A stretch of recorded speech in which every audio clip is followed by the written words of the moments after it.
Hi everyone, Neal Smith here. Thank you so much for coming to tune in. Today we have a special treat. We have Katie Butler from Better Homes and Gardens, and I am so excited for her to be here. Thank you. So much. So Katie and I have known each other for a couple years now, and I tell you what, her clients just absolutely adore her. So I wanted her to come and talk a little bit about her so you can learn a little bit more about her, but also like some of her secret sauces kind of thing about what she does and what she's doing to excel in real estate. So with that, Katie, let's just talk about like where are you from? Like tell us a little background of you. I am a Sacramento native, born and raised here. And grew up, high school, everything? All my schools were in like a 1 mile radius. I went to Sacred Heart Elementary, St. Francis High School, and Sac State for college. Oh, very cool, very cool. Now, how come real estate? Like what happened? Like what caused that? Well, I originally thought I was going to be a teacher, like my mom is, but I graduated in the last recession, and you couldn't get a teaching job. Yeah. So a really good family friend of ours had always thought I should get into real estate. She saw something that I didn't at the time, but I finally decided to take the plunge, and it was the best decision I could have made. It's been a great fit. No, why'd you take the plunge? What was the thing? I think at the time I just wanted to do something different. It was, 2010, 2011, we were coming out of the recession, and it was time for me to get into a real career. Yeah. And with the urging of my mentor, I kind of, finally started to get involved in the business, and I kind of shadowed her for about a year and really saw the ins and out of it and saw that it could be a good fit for me. Oh, very cool. Now, let's talk about fun. Like, what do you do for fun?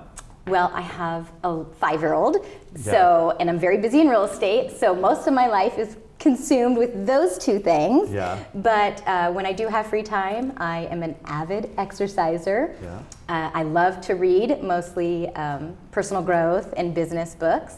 And when we can get back to it, I love to go see live music too. Yeah. Now you're a runner too. Yes. A little bit of running, right? Just a little bit. Just a little bit? Yeah. Oh, very cool. Now, you're in this business, you've been in for a little while now. Like, what goals do you have? Like, have you thought much about that? Like, where do you see yourself in 5 years? What does that look like? It's interesting. Every year I've been in the business, I've grown. Yeah. And so I've been kind of contemplating lately, like, where do I go? When's it enough? How far can I go? Because I've exceeded all expectations that I had for myself in this business already. Yeah. So it is something that I have been trying to figure out, whether I want to add more people to my team than I already have, and where I want to go from here. But right now it's so busy, so I'm kind of just focused on serving the clients I have and keeping things as they are. So. Yeah, well, you're doing a great job. I mean, Thank you. The clients we work together, they just, like I said, they just adore you, and it's so cool to see it. Thank you. So, secret sauce, like what's the one thing, like you say, this is what differentiates Katie? Oh from other gosh. people? I'm not sure if it's the secret sauce, but I had a wonderful mentor in this business from day one, and he made me create a business plan, which of course I had never done and didn't know how to do at the time.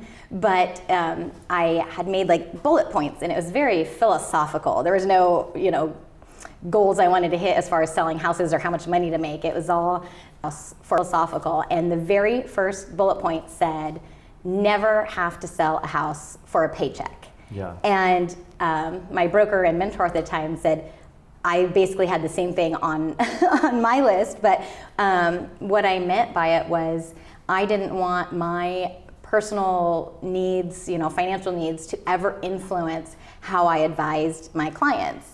And when you get in this business, you should have 6 to 9 months saved up, which of course I did.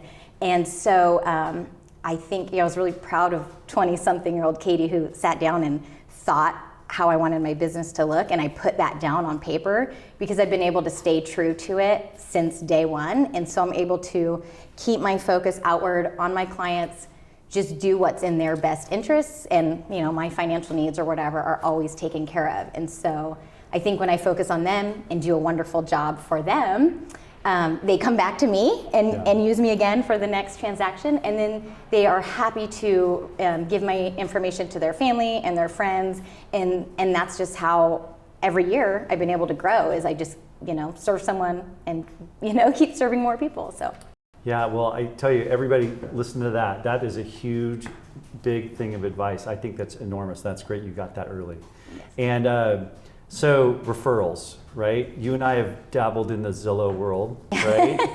We For a tried minute. that, and I'm like, okay, Katie, let's do it. But like, even if you got more leads, you wouldn't even have the time, right? Like, tell us about like referral-based business. What does that look like? Like, tell me a little bit about that. Yeah, I think I paid for leads in the early years for about 6 months. I tried it and realized it wasn't for me.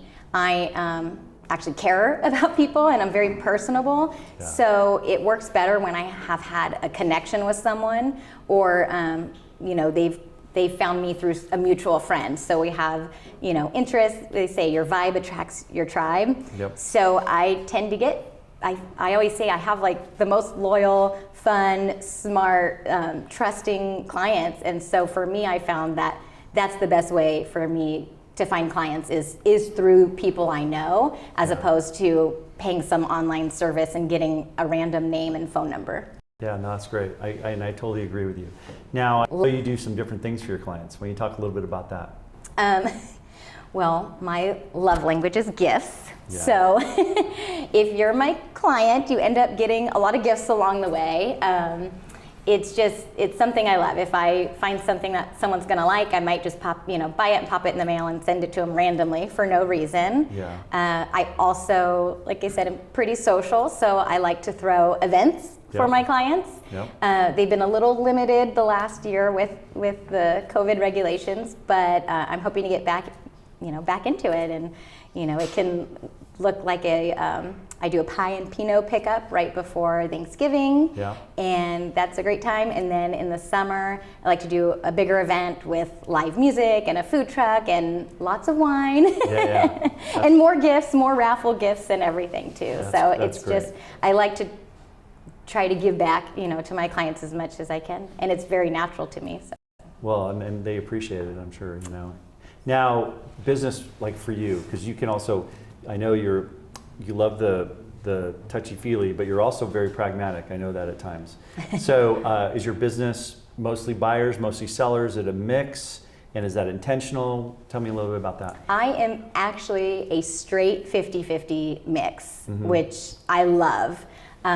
It's pretty intentional. When you're new in the business, you start with more buyers, so you kind of have to work up towards more sellers, although I had sellers from the first year, which was nice. Yeah. But as agents have been in the business for a while, they try to end up having exclusive, work exclusively with sellers, and that's not my goal. I like to have a healthy mix of buyers and sellers, because then I have my finger on the pulse on what's going on both sides. When you haven't taken a buyer out for a couple years, you don't know what's trending on buyers' minds. So you can't really advise your seller clients on how to get ready to list their home. Yeah. And then on the buy side, because I do so many listings, I am also able to give my buyer clients a ton of tips on what sellers are typically looking for, on what I look for when I'm on that side. So I would like to remain in this nice 50-50 mix of buyers and sellers, because it just feels really balanced. That's great. That's great. It actually leads into the next question. The real estate market's a little unique right now. What are your clients struggling with? A couple different things. On the buy side, it is difficult sometimes to get into contract. Yeah. But I am having quite a bit of success. I still am getting people in a lot of times on the first or second offers. A lot of it has to do, you're a big part of it too, who you choose for your lender, because they'll, they go to bat for you and know people in the same area too. And then on the listing side, sometimes people are afraid of selling if they don't have, a place to go. So you just have to be very creative. There are a ton of solutions to the problems that are in the market right now, and it kind of depends on each person's situation and needs, but I have 4 or 5 off-market deals happening right now. That because I have so many past clients and this kind of vast sphere now, I've been able to match buyers and sellers up off-market and work out deals that are very favorable for both sides, whether it's giving them, getting a seller in contract and then they have time to find their replacement property or whatnot. Yeah, those are both great ideas. We actually just had a call, and I was pretty cool for me. I was able to help out because I happen to know the listing agent. Like, I haven't talked to her in 15 years. Right. And it was kind of cool about being in Sacramento, and all of a sudden she's like, "Hey, how are you?" And yes. so that's every little bit about just winning that deal, right? And right. we talk a lot about that. So that's super cool. And that's why we like to use a local lender, is because there's much more likelihood that you might know the agent on the other side too. Yeah, absolutely. Like, what areas do you specialize in, do you feel like? Like any certain niche that you have? Well, I grew up in East Sacramento, so I love it there. Bought my first house in West Sacramento, so it has a piece of my heart there too. Yeah. And now I am in Pocket, where I think I'm settled for good. And it's a lovely neighborhood. I am doing a lot of work there because you tend to do more work, where you live. Yep. It's a great place. Cool. Now, Katie, you just got your real estate license, right? And you've mentored other realtors. Like, what's your one piece of advice that you say to these people when they first start? Well, you actually kind of said what I would say. It is to get a mentor. Yeah. This business is very complex. Yeah.